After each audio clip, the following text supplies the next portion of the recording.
আমরা হাসিনার মতো ফ্যাসিস্টকে তাড়িয়েছি, প্রয়োজনে 90 ফ্যাসিস্টদেরকে বাংলাদেশ থেকে আবার তাড়াবো ইনশাআল্লাহ। আজ হোক কাল হোক আপনাদের এই গণভোট মানতে হবে। জুলাই সনদ অক্ষরে অক্ষরে বাস্তবায়ন করতে হবে। এর কোনো বিকল্প পথ খোলা নেই। এই পাগলটা তোরা বোঝানো যাবে না যে রক্তের উপরে দাঁড়িয়ে আসতে তুমি প্রধানমন্ত্রী, যে রক্তের উপরে দাঁড়িয়ে তুমি আজকে ক্ষমতায় গিয়েছ। এই রক্তের উপরে দাঁড়িয়ে তুমি সেই রক্তকে অস্বীকার করেছ।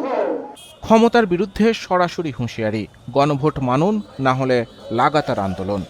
কুষ্টিয়ায় উত্তাল বিক্ষোভে এমন বার্তা দিল 11 দলীয় জোট।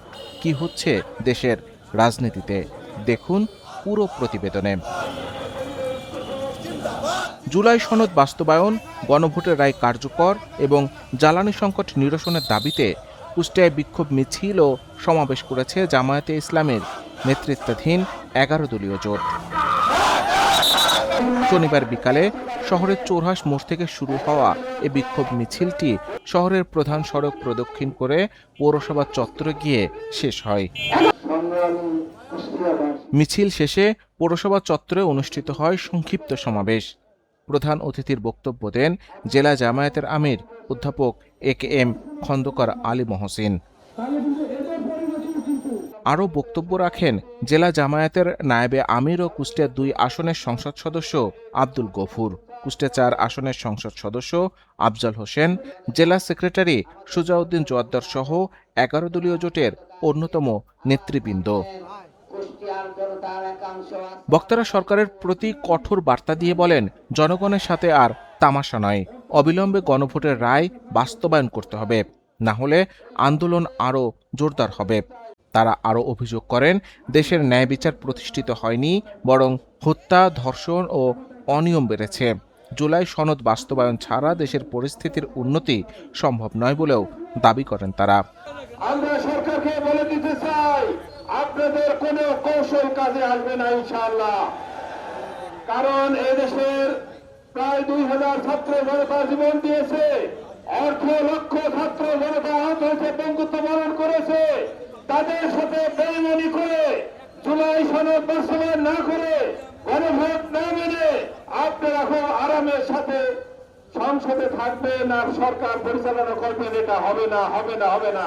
সমাবেশে নেতারা হুঁশিয়ারি দিয়ে বলেন, জনগণের দাবি উপেক্ষা করলে জনগণ আবারও রাজপথে নামবে। অতীতের মতো আন্দোলনের মাধ্যমে পরিবর্তন আনতে বাধ্য হবে। আমরা মাঠে আছি, আমরা 90 দেশ 7কে হটিয়েছি, আমরা হাসিনার মতো ফ্যাসিস্টকে তাড়িয়েছি, প্রয়োজনে 90 ফ্যাসিস্টদেরকে বাংলাদেশ থেকে আবার তাড়াবো ইনশাআল্লাহ। পারবো তো ইনশাআল্লাহ। সম্মানিত ভাইরা আমার, আমাদেরকে রাজাকার আখ্যা নতুন করে দেওয়া হচ্ছে।